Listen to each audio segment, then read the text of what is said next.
The purpose of God's word. എല്ലാ തിരുവെഴുത്തുകളും പരിശുദ്ധാത്മാവിന്റെ ജീവനും ശ്വാസവുമാണ് അടങ്ങിയിരിക്കുന്നത്. അത് നമ്മളിൽ വലിയ ദൈവപ്രവൃത്തി ചെയ്തെടുക്കും. ദൈവത്തിന്റെ വചനത്തെ നാം വ്യക്തിപരമായി നാം പഠിക്കുന്നു, ധ്യാനിക്കുന്നു, നാം സ്വീകരിക്കുന്നുവെങ്കിൽ, ദൈവസഭയിൽ ദൈവത്തിന്റെ വചനം ഉപദേശിക്കുമ്പോൾ നാം അത് കൈക്കൊള്ളുന്നുവെങ്കിൽ എന്താ സംഭവിക്കുന്നത്? ഹല്ലേലൂയ! നാം ദൈവത്തിന്റെ വഴികളിലും ദൈവത്തിന്റെ ഹിതങ്ങളിലും നാം ഉപദേശിക്കപ്പെടും.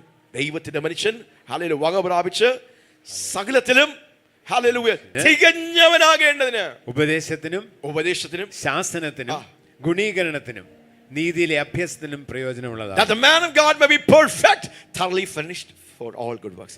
അതുകൊണ്ട് ഹല്ലേലൂയ എത്ര പേർ ദൈവത്തിന്റെ വചനത്തെ വളരെ സീരിയസ് ആയി ഹല്ലേലൂയ പത്യോപദേശം, ദൈവവചനത്തിന്റെ പഠിപ്പിക്കൽ ഉപദേശങ്ങൾ. ഹല്ലേലൂയ. അപ്പോൾ ആദ്യം എന്ത് ചെയ്യും? ഈ വചനം എന്ത് ചെയ്യും? ഈ വചനം നമ്മൾ കഴിച്ചാൽ എന്ത് സംഭവിക്കും? ഹല്ലേലൂയ.